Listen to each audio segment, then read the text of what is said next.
Welcome Uttara Dhaka থেকে Ishtiaq Nasir.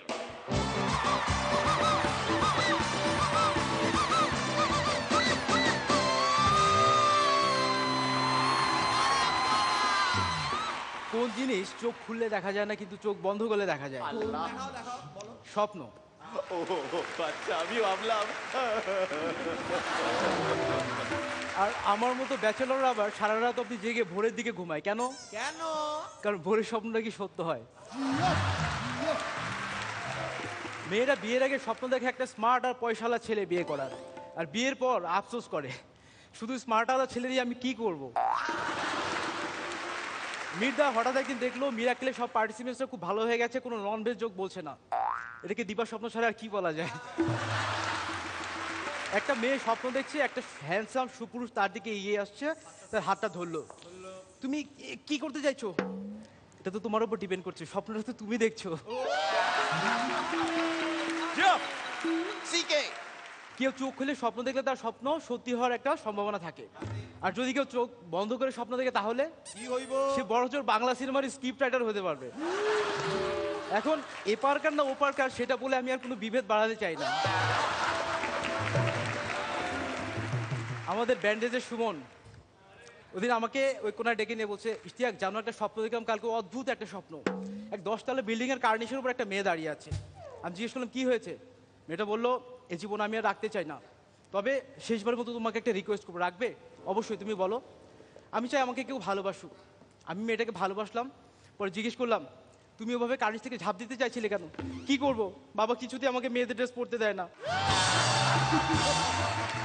Doctor Krishnendu ঘুমাচ্ছেন, হঠাৎ উনি দেখলেন অপারেশন থিয়েটারে একটা রোগীর অপারেশন করছেন। এটা তার কাছে স্বপ্ন। 10 মিনিট পর উনি আবার দেখলেন রোগীটা সুস্থ হয়ে হেঁটে হেঁটে বাড়ি চলে যাচ্ছে। তখনই ডক্টর কৃষ্ণেন্দুর ঘুম ভেঙে গেল। কেন বলুন তো? স্বপ্ন ভালো কিন্তু দুঃস্বপ্ন ভালো নয়। একটা বেড়াল মাঝে মাঝে আমাদের বাড়ির রান্নাঘর থেকে খাবার চুরি করে নিয়ে যেত। একদিন বেড়ালটাকে আচ্ছা মতো ঠ্যাঙালাম। সেদিন রাতে স্বপ্নে দেখলাম বেড়ালটা আমাকে তাড়া করে ফিরছে আর আমি দৌড়চ্ছি, বেড়ালটা তাড়া করছে আমি দৌড়চ্ছি। ভাবলাম আমার পরনে সাদা পোশাক, এই জন্য বেড়ালটা দৌড়চ্ছে। ঘুম ভেঙে গেল।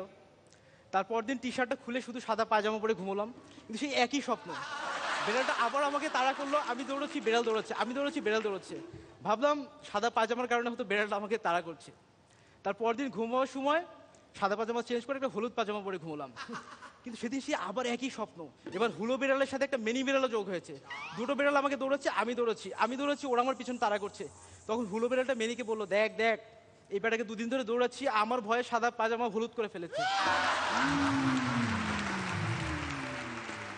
সকালবেলা বউয়ের ঘুম ভেঙেছে, হাজব্যান্ডকে বললো, জানো কাল রাতে এক অদ্ভুত স্বপ্ন দেখলাম, তুমি আমাকে খুব সুন্দর একটা হীরের নেকলেস গিফট করেছো।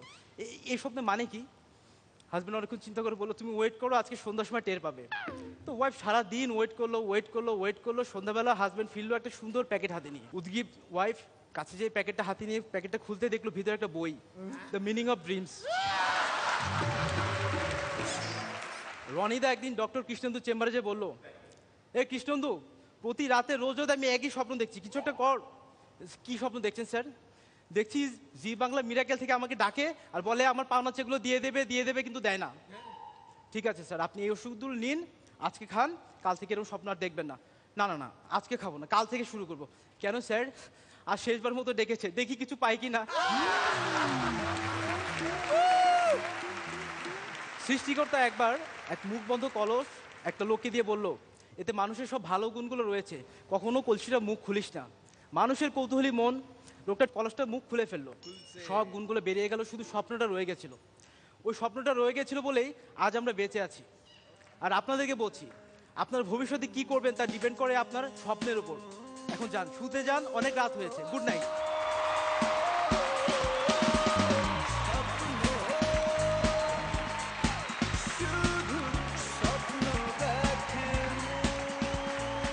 বরন্দা প্রতিবারই তুমি যখন আসো নতুন নতুন একটা প্যাকেজ নিয়ে, আজকে এই স্বপ্নের যে মোড়ক নিয়ে এসেছিলে, সুন্দর ডিস্ট্রিবিউশন হয়েছে, খুব ভালো লেগেছে আমার। Very good, all the best. Sreelekha স্বপ্ন প্যাকেজ ওয়াজ গুড। একটু তাড়াহুড়ো করেছো জায়গায় জায়গায়। লাস্টে আমার মনে হচ্ছিল যে এই স্বপ্ন নিয়ে একটা সাম আপ করছিলে, কিন্তু সেটাও যেভাবে তুমি ট্যাকল করেছো ওয়াজ কমেন্ডেবল, ভালো লেগেছে। অসম অসম হয়েছে বে, অসম।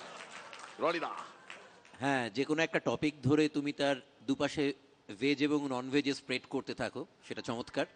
আমার আজকে মনে হয়েছে হয়তো শেষের দিকে আসছে তো একটু চাপের জন্যেই একটু তাড়াতাড়ি করছো বা কনস্ট্রাকশনে একটু হালকা ঝামেলা হচ্ছে। তুমি যেহেতু একজন সম্ভাব্য উইনার, কাজেই আমি বলবো যে তুমি প্রথম চেয়ারটার দিকে দৌড়ানোর জন্যে এগুলো একটু শুধরে নাও। All the best. Ishtiaq Nasir, ফাটাফাটি পারফরমেন্স। যাও বর্ডার ক্রস করে আবার চলে যাও ইন্ডিয়ায়, যাও। এই